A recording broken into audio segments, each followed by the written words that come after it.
কি ব্যাপার শেফালি, তুমি এখনো শুয়ে আছো?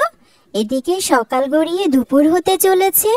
রান্না বান্না কখন করবা? খিদে আমার পেট চুচু করছে। না ভাবি, আমি রান্নাই করতেছিলাম। হঠাৎ করে আমার শরীরটা খারাপ লেগে উঠল, তাই এসে আমি একটু শুয়েছি। আমি এক্ষুনি যাচ্ছি ভাবি, রান্না শেষ করে তোমাকে খাবার দিচ্ছি। শুধু রান্না করে আমাকে খাবার দিলেই হবে? ঘর মোছা, কাপড় কাচা, বাকি সব কাজই তো পড়ে আছে। সেগুলো কে করবে শুনি? আমিই করব ভাবি, তুমি কোনো চিন্তা করো না। তোমাকে খাবার দিয়ে বাকি কাজগুলো আমি খুব দ্রুত শেষ করে ফেলবো। আমি এক্ষুনি যাচ্ছি, রান্না শেষ করে আগে তোমাকে খাবারটা দিয়ে বাকি কাজগুলো করে ফেলতেছি ভাবি। তারপর শেফালি রান্না শেষ করে কাপড় কেচে কাপড় রোদে দেওয়ার সময় দেখলো যে এই রে, ভাবির নতুন জামাটার পুরো রঙই তো উঠে গেছে। এখন তো ভাবি বলবে ভাবির জামার রং সম্পূর্ণ আমি নষ্ট করে ফেলেছি। এদিকে ভাবি নিজের পছন্দ মতো খাবার খেয়ে শেফালির জন্য অল্প একটু খাবার রেখে দিয়েছে। ভাবির কাণ্ডটা দেখেছো? সেই সকাল থেকে না খেয়ে আমি বাড়ির সব কাজ শেষ করলাম, অথচ ভাবি আমার জন্য এতটুকু খাবার রেখেছে। এতটুকু খাবারে কি আর আমার পেট ভরবে?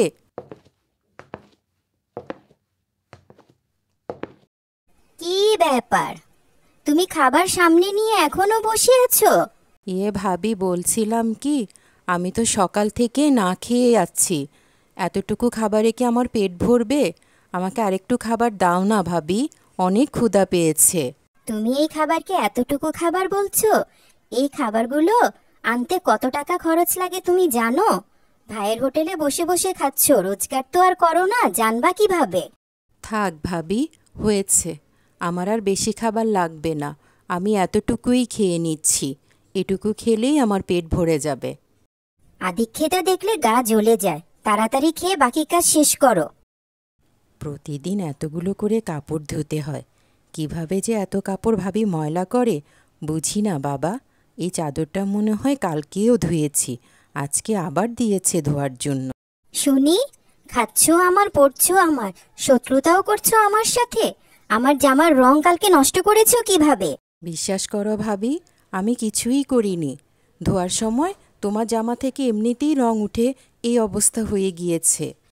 হয়েছে হয়েছে, আর সাফাই দিতে হবে না। তুমি তো কিছুই করো না, সব তো এমনি এমনিই হয়ে যায়। বাবা মাকে খেয়ে এসেছো আমার ঘাড়ের উপরে বোঝা হতে। এই রে, প্লেটগুলো তো এখনও টেবিলেই পড়ে আছে। তাড়াতাড়ি করে প্লেটগুলো নিয়ে জায়গা মতো রেখে আসি।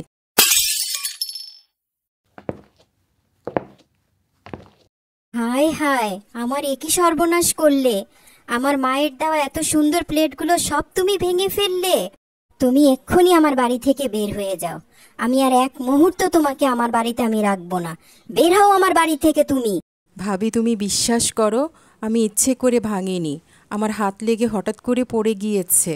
আমাকে বাড়ি থেকে বের করে দিও না ভাবি, তোমরা ছাড়া আমার আছে কে? আমি কোথায় যাব? দয়া করো ভাবি। আমি তোমার কোনো কথা শুনতে চাই না। তুমি এক্ষুনি আমার বাড়ি থেকে বের হয়ে যাও। তোমার মতো অপায়ারে আমি আর আমার বাড়িতেই রাখবো না।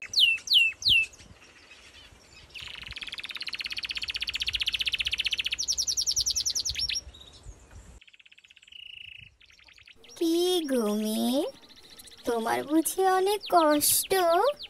তুমি এই জঙ্গলের মধ্যে একা একা বসে কাঁদছো কেন? কি হয়েছে তোমার? আমাকে সব খুলে বলো। কি বলবো বুড়িমা, আমি এক অসহায় এতিম মেয়ে। ভাই ভাবির সংসারে থাকতাম, সারাদিন কাজ করতাম। আজকে কটা প্লেট ভেঙে ফেলেছি বলে যেই বকাটা ভাবি আমাকে দিল, তারপর আমাকে ঘর থেকেই বের করে দিল। এখন আমি কোথায় যাব?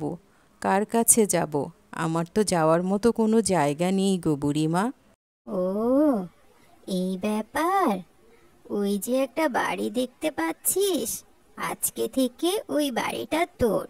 তুই ওই বাড়িতে থাকবি, তোর কোনো অসুবিধা হবে না।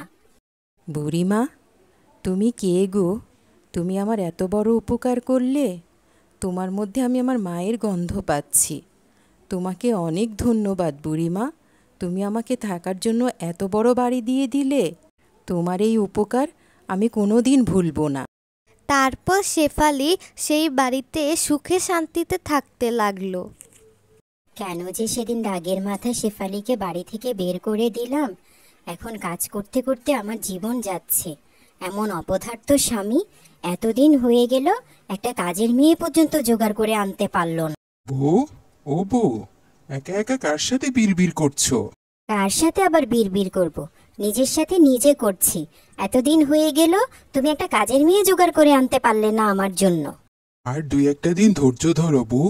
দোকান সাজানোর জন্য বন্ধুকে আজকে সব টাকা পরিশোধ করে দিয়ে আসছি। তারপর দেখবা তোমাকে সব কিছু করে দিব।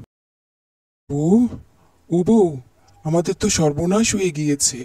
নতুন দোকানটা সাজানোর জন্য বন্ধুকে যে টাকা দিয়েছিলাম, বন্ধু তো সব টাকা নিয়ে ভেগে চলে গিয়েছে। এখন আমাদের কি হবে? পুরান দোকানটাও তো ছেড়ে দিয়েছি। এখন তো আমরা পথের ফকির হয়ে গিয়েছি বউ। এখন আমি ব্যাংক লোন কিভাবে পরিশোধ করব? ব্যাংক লোন পরিশোধ করতে না পারলে তো আমাদের এই জায়গা জমি ভিটা বাড়ি সব ব্যাংক নিয়ে যাবে। কি বলছো তুমি এসব সর্বনাশের কথা?